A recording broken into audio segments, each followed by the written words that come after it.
Caitlin Clark might make you want to lose every game, but not here, not in Minnesota. Let's be clear, who exactly did Cheryl Ree think she was? She thought she could shut down Caitlin Clark. Well, Caitlin had other plans, and it wasn't pretty for Ree and the Minnesota Lynx. This was the day CC got her revenge on her WNBA bullies, and everyone was watching. It was a hot night on July 14th. The kind of night Caitlin had been waiting for. The Target Center was packed with 19,000 fans not there to escape the heat.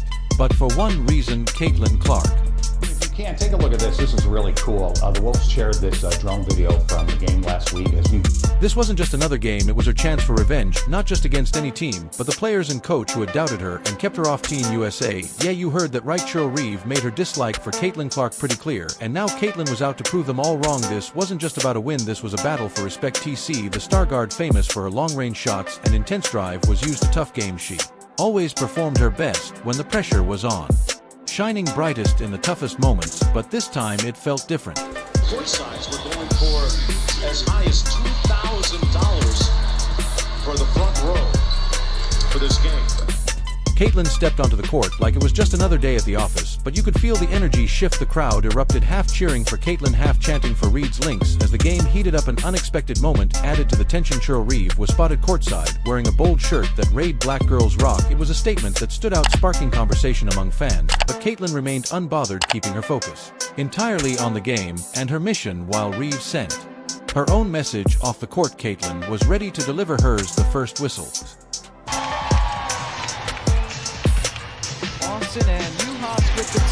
It was clear the Lynx had one goal: contain Caitlin Clark by any means possible. Every time she touched the ball she was rushed, but Caitlin, ever the playmaker, didn't panic. She stayed calm, dishing out assists and finding open teammates. She set the tone with a quick steal, driving straight to the basket for an easy layup. The crowd erupted as she scored, and it was clear from that moment that this game wasn't going to be easy for Minnesota, but the Lynx weren't going to back down on the next possession. Aliyah Boston answered with a strong move in the paint and setting the stage for what would become a heated battle.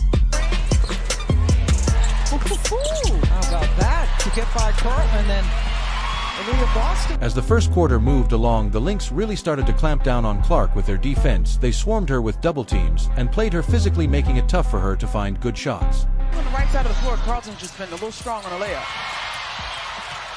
Heidemann got a hand. She was able to score 2 points, hitting just one of her 4 attempts, but even with the Lynx all over her, Caitlin didn't let that take her out of the game. Check this out. She used her sharp court vision to create opportunities for her teammates, racking up 6 assists in just that first quarter. Zander.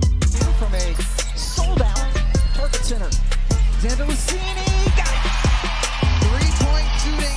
The second quarter heated up when Zandalicini nailed a clean 3-pointer, sending the Lynx fans crazy. And Clark's reaction, she grabs her, she flings that off. But Caitlin Clark wasn't about to let that slide. She took it personally, almost as if to say, "Let me show you how it's done," and went all in. Caitlin charged at the Lynx defense, breaking through with intense aggression. She tore through, making sharp passes and attacking the ring like she was on a mission, determined to take control of the game and silence the crowd. Aliyah Boston and Melissa Smith quickly stepped in to assist, dominating the boards with tough rebounds. They battled hard in the paint, their relentless energy keeping the fever in the game when things got tough, giving Caitlin the support she needed to make plays and push back against the Lynx.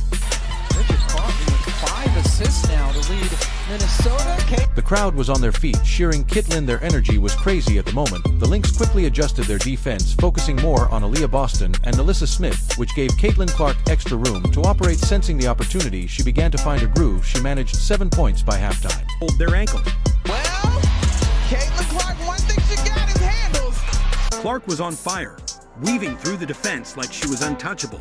Caitlin's leadership and playmaking kept the fever competitive, using her skills to set up her teammates and create chances. As the half ended with a 48-48 tie, it was clear that CC's resilience kept Indiana right in the game. Despite Minnesota's offensive push, fans knew what Caitlin was capable of and that she had plenty left to give. With the game tied, the crowd could feel that her breakthrough was coming. It was just a matter of time. They expected her to explode in the next quarter. The third quarter started and Minnesota's defense stepped up the pressure, but Caitlin Clark didn't back down. She began breaking through, setting up a perfect pass to Melissa Smith, who mailed the basket. This play pushed the Lynx to the edge as they became visibly frustrated, trying to stop her. No matter how hard they tried, Clark kept finding ways to break through, leaving Minnesota scrambling to adjust. And then it happened late in the third quarter, down by 7. Caitlin was fouled hard by Cecilia Zandalicini as she tried to free herself. It was a clear message from the LYX defenders. The reps swallowed their whistles, letting the physical play continue, but Clark, she wasn't about to back down.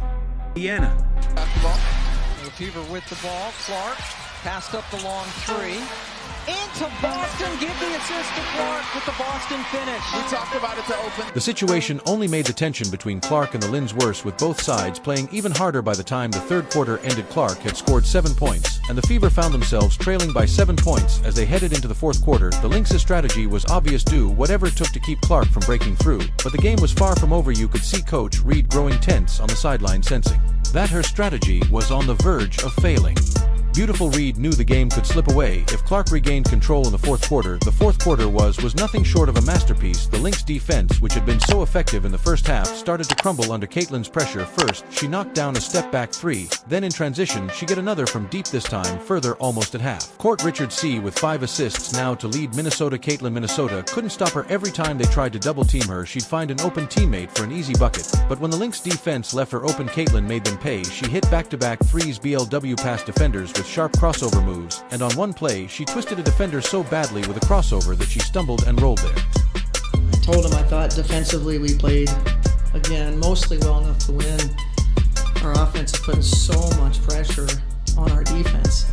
Make one mistake and they score, and it just hurts. Clark was on fire, weaving through the defense like she was untouchable, making every move count and keeping the crowd on their feet. The Lynx had no answer as she completely took over the game. In just a few minutes, Caitlin had erased the Lynx's lead and put the Fever on top. The crowd, once split, was now roaring for CC. She had taken control of the game, and it was clear she wasn't letting go. On the sidelines, Cheryl Reeve was furious. Her defensive strategy had crumbled, and now Caitlin Clark was running the show. The camera caught Reeve muttering under her breath, clearly frustrated, but it was too late. Clark was unstoppable. Cheryl Reeve called a timeout to regroup her team, but the damage had already been done. Caitlin had woken up, and the Lynx were scrambling to contain her. The score tied at 71-71, and with only minutes left, Clark had the ball. She let the clock wind down, watching Reeve on the sidelines as if daring her to make a move. With seconds remaining, Caitlin launched a final dagger and made a crucial play. She drew the defense off a screen and quickly passed the ball to Alia Boston, who scored an important layup, giving the Fever a lead. It was a perfectly timed assist that shifted momentum in favor of Indiana. The final score was 81-74, with Fever having the lead and Caitlin Clark finishing the game with 17 points, 3 rebounds, 6 assists, and 2 steals. A performance for the ages. But more than the stats, it was the message she sent. This wasn't just a win, this was revenge. In the post-game interview, Coach Cheryl Reeve didn't hide her frustration with how things unfolded. She acknowledged that her team had worked hard to contain Clark,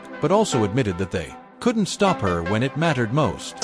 Reeve expressed respect for Clark's performance, recognizing her as a real force in the league. One thing was clear: Caitlin had finally gotten her revenge. The WNBA bullies had tried to push her down, but Caitlin Clark had risen above it all, and this was only the beginning. Share your thoughts on this epic showdown in the comments below, and don't forget to hit that like and subscribe button for more sports drama and highlights. Until next time, thanks for watching.